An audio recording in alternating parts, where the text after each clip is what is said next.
l'un monte, l'autre descend et le troisième flotte.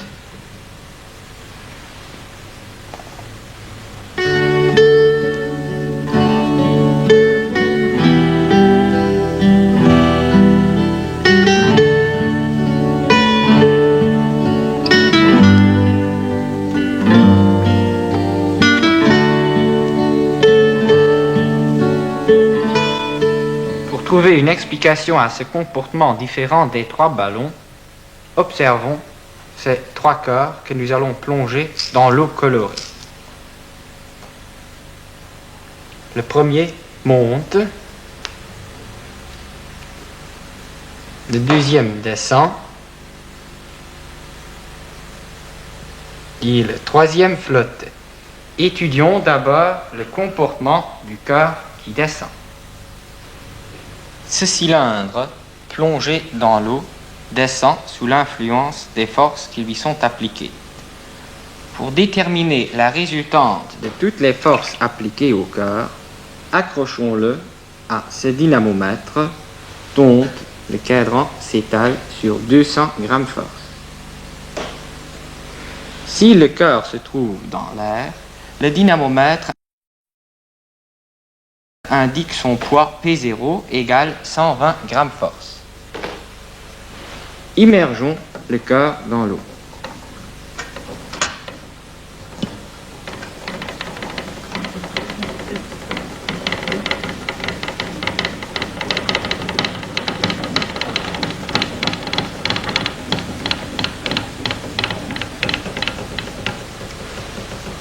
Si le corps est immergé, nous lisons une force P égale 70 grammes force inférieure au poids P0. La résultante P de toutes les forces ne peut être due qu'à l'influence simultanée du poids P0 du corps, qui ne change pas, et d'une autre force de même direction mais de sens contraire au poids, force due au fait que le corps est plongé dans un liquide et qu'on appelle poussée d'Archimède. Si nous mettons le corps à une autre profondeur dans le liquide, l'indication du dynamomètre reste inchangée, c'est-à-dire l'allègement ou bien la poussée d'Archimède est indépendante de la profondeur à laquelle se trouve le corps immergé. Versons encore de l'eau dans le récipient. La poussée ne change pas, c'est-à-dire elle est indépendante de la quantité de liquide. D'une manière analogue, on pourrait montrer que la forme du récipient n'a pas d'influence sur la poussée d'Archimède. Voici trois cylindres dont chacun a un volume de 50 cm3. Ces trois dynamomètres indiquent leur poids dans l'air. Le premier cylindre a un poids de 80 grammes force. Le poids du deuxième cylindre vaut 120 grammes force. Et le troisième cylindre pèse 160 grammes force. Versons de l'eau dans ce récipient de manière à ce que les trois cylindres soient complètement immergés.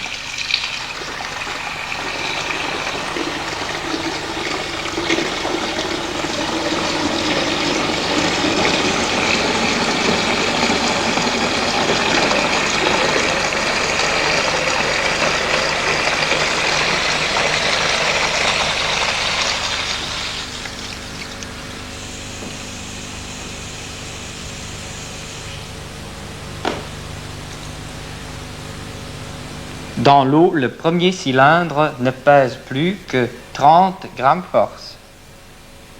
Il a donc subi un allègement de 80 moins 30 égale 50 grammes force.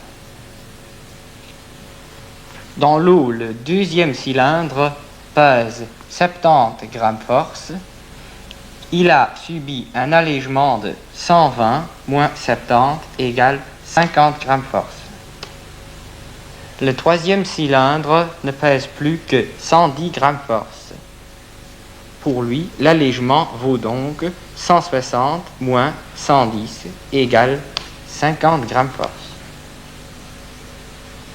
L'allègement vaut 50 grammes force pour les 3 quarts, ce qui montre que la poussée d'Archimède est indépendante du poids du corps en question. Étudions maintenant la poussée qui s'exerce sur des corps de même poids mais de volume différent. Le premier cylindre a un volume de 25 cm3. Le volume du deuxième cylindre est de 50 cm3 et celui du troisième de 75 cm3. Dans l'air, les 3 cylindres ont le même poids qui vaut 120 grammes force.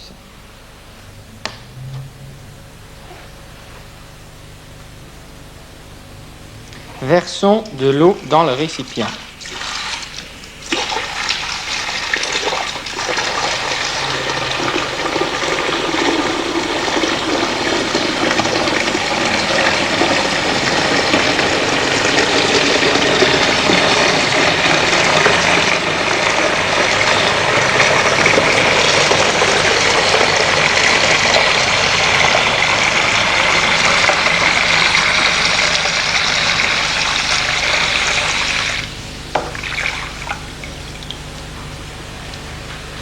Dans l'eau, le premier cylindre ne pèse plus que 95 grammes force. Il a donc subi un allègement de 120 moins 95 égale 25 grammes force. Le poids du deuxième cylindre n'est plus que de 70 grammes force.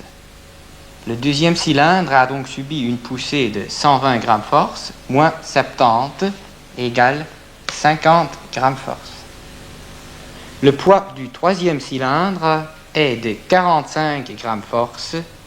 Ce troisième cylindre subit donc une poussée de 120 moins 45 égale 75 grammes force.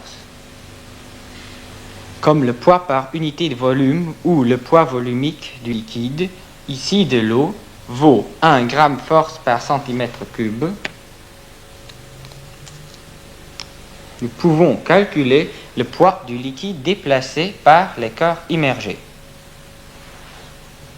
Le poids du liquide déplacé par le premier cylindre vaut 25 cm3 multiplié par 1 gramme force par centimètre cube égale 25 grammes force. Le poids du liquide déplacé par le deuxième cylindre vaut 50 cm3 fois 1 gramme force par centimètre cube égale 50 grammes force. Le poids du liquide déplacé par le troisième cylindre vaut 75 cm3 fois 1 gramme force par centimètre cube égale 75 grammes force. Nous constatons donc que la poussée subie par un corps complètement immergé dans un liquide est numériquement égale au poids du liquide déplacé par le corps. Poussée égale poids volumique du liquide fois volume déplacé. Vérifions cette conclusion connue sous le nom de principe d'Archimède en utilisant un autre liquide, par exemple du méthanol, dont le poids volumique est de 0,8 g force par centimètre cube. La poussée subie par ce cylindre, qui a un volume de 50 cm3, vaut donc, en vertu de la formule, 0,8 g force par centimètre cube multiplié par 50 cm3 égale 40 g force. Contrôlons par l'expérience. Dans l'air, le cylindre a un poids de 120 g force. Immergeons-le dans le méthanol.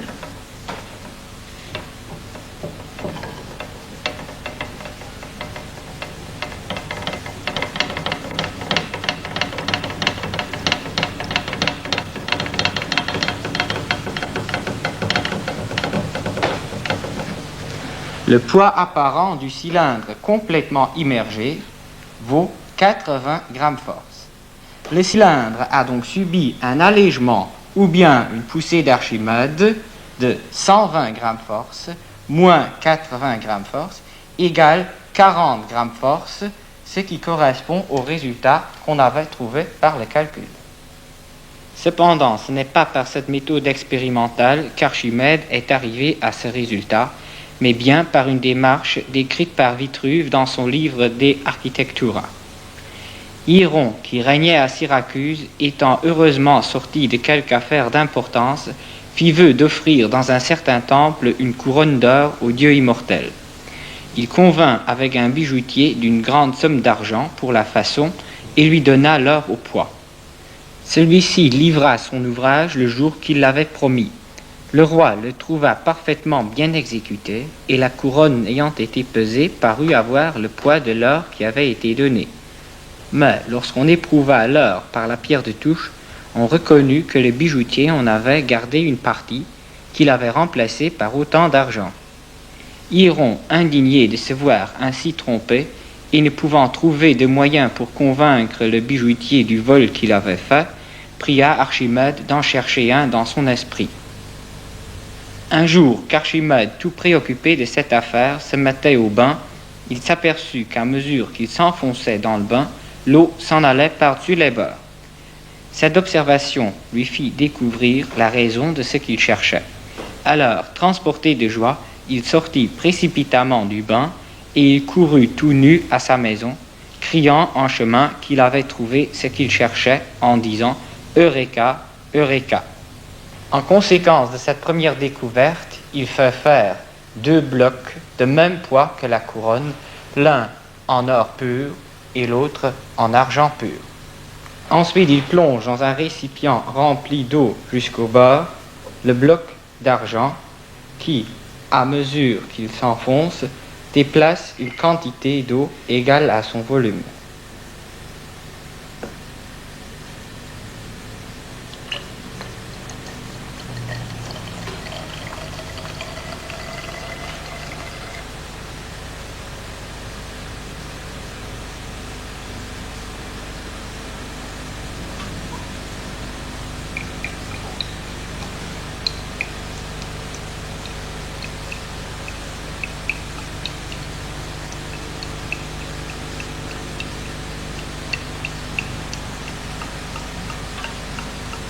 Après cette expérience, il plonge de même le bloc d'or dans le récipient plein d'eau.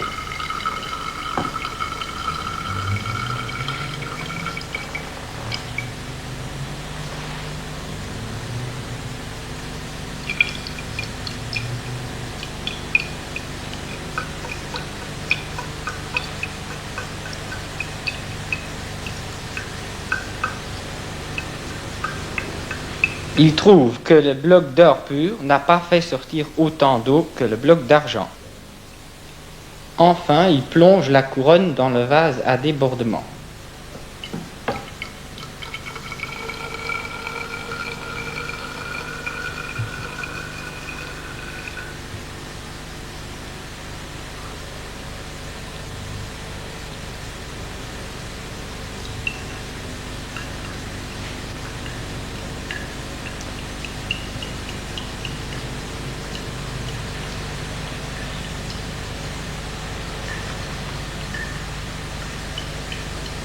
Elle fait sortir plus d'eau que le bloc d'or pur, mais moins que le bloc d'argent. D'après ses expériences, il constate que le poids volumique de la couronne est compris entre celui de l'or pur et de l'argent pur, ce qui montre que le bijoutier était un délicat. Mettons un œuf cru dans l'eau de ce récipient. L'œuf tombe au fond. En effet, le poids volumique de l'œuf est supérieur à celui de l'eau. Donc, le poids de l'œuf est supérieur à la poussée qu'il subit et l'œuf allégé descend. Ajoutons de l'eau salée.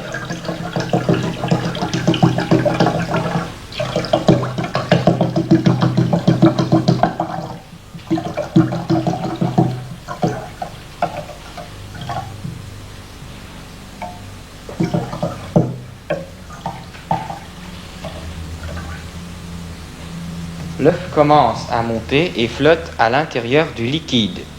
À ce moment-là, son poids est égal au poids du liquide déplacé, ce qui est le cas quand le poids volumique du corps immergé est égal au poids volumique du liquide. Ajoutons encore de l'eau salée.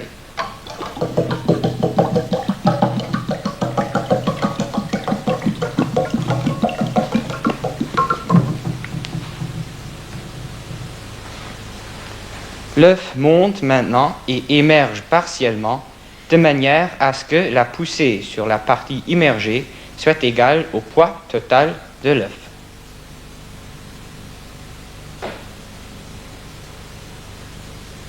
De même, dans la mer morte, le baigneur flotte à la surface de l'eau. La concentration saline y est tellement élevée que le poids volumique de cette eau est supérieur à celui du corps humain.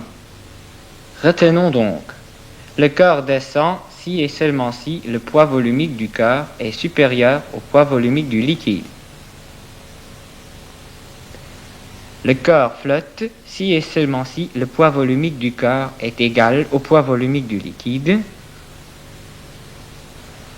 Le corps monte si et seulement si le poids volumique du corps est inférieur au poids volumique du liquide.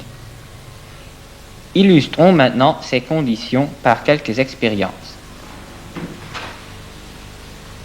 Cette boule d'acier descend dans l'eau.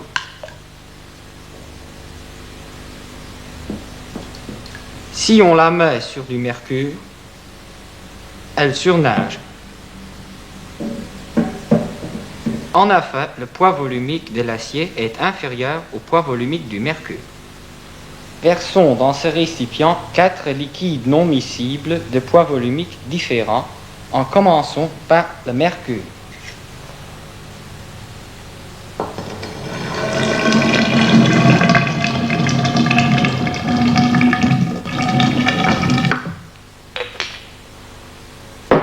Ajoutons ensuite du tétrachlorure de carbone.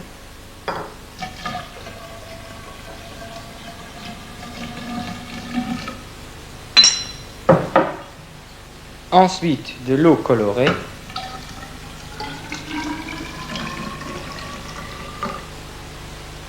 Et enfin de l'essence.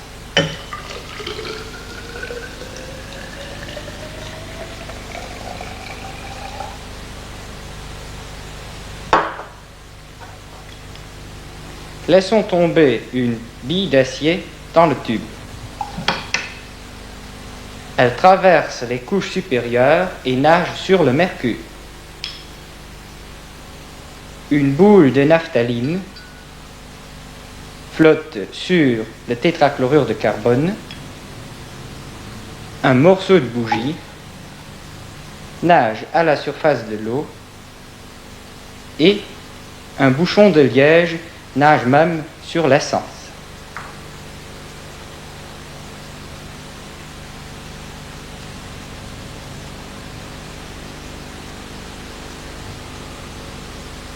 Les raisonnements et déductions qu'Archimède avait faits ne furent pas compris jusqu'au XVIe siècle, lorsque le Belge Simon Stevin les a redécouverts. Stevin a montré que la poussée est la résultante de toutes les forces hydrostatiques qui s'exercent sur le corps immergé. Vérifions cette interprétation par l'expérience. Ce bloc de bois immergé dans l'eau remonte. En effet, la résultante des forces hydrostatiques est dirigée vers l'eau. Mais plaqué contre le fond du récipient, le morceau de bois reste immergé.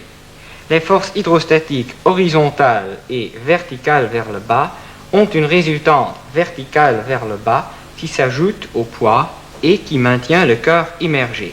Donc, la poussée existe seulement si le corps complètement immergé est entièrement entouré de liquide.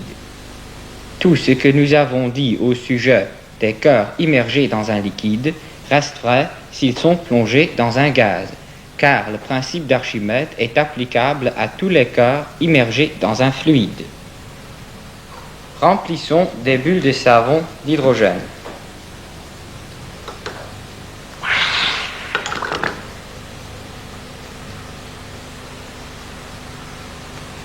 Les bulles montent. En effet, Leur poids volumique, c'est-à-dire celui de la membrane de savon et de l'hydrogène, est inférieur à celui de l'air.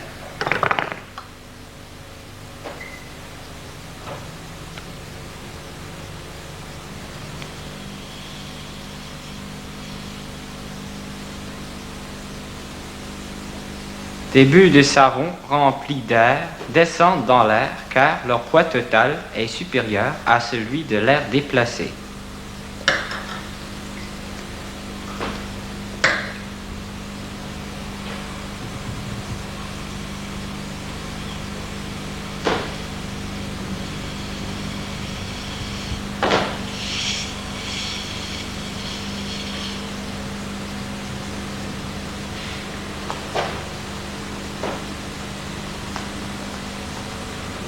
Voyons maintenant ce qui se passe quand les bulles de savon descendent dans ce récipient contenant du CO2 dont le poids volumique est nettement supérieur à celui de l'air.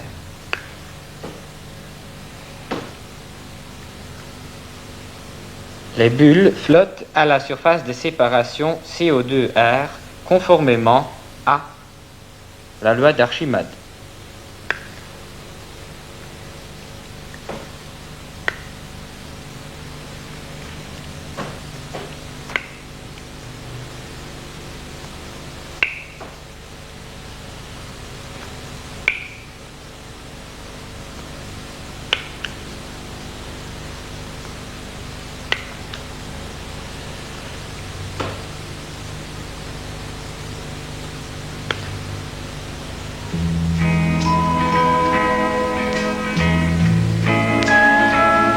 Retenons aussi que des sportifs utilisent aujourd'hui le même phénomène que les frères Montgolfier utilisaient en 1783 pour faire monter leur ballon. Un ballon rempli d'air chaud, dont le poids volumique est inférieur à celui de l'air froid, peut bien monter dans l'air, comme nous le montrent ces images.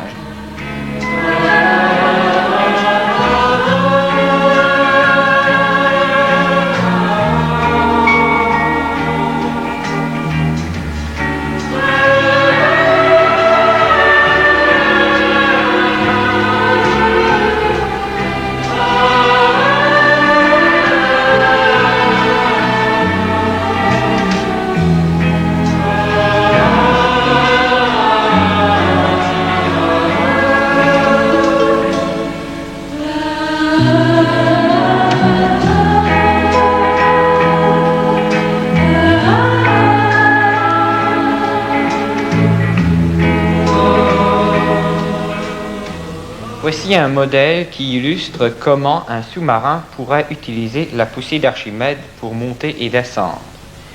Immergeons-le dans l'eau et soufflons dans ce tuyau.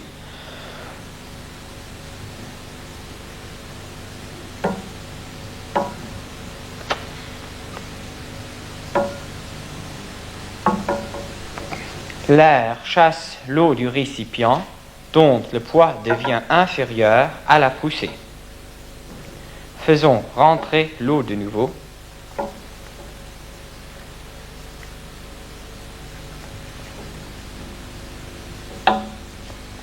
Le poids du sous-marin devient maintenant supérieur à la poussée et il descend. Répétons l'expérience encore une fois.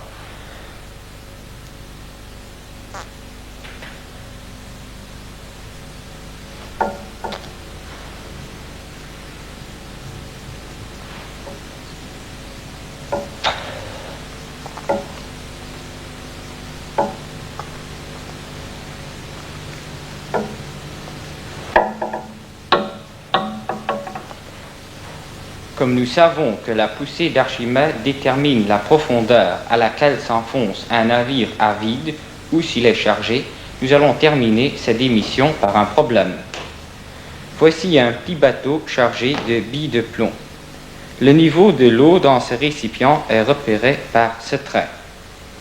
Qu'advient-il du niveau de l'eau si on décharge le bateau et si on jette la cargaison dans l'eau? Le niveau va-t-il baisser, monter ou rester le même? Donnons la réponse par l'expérience.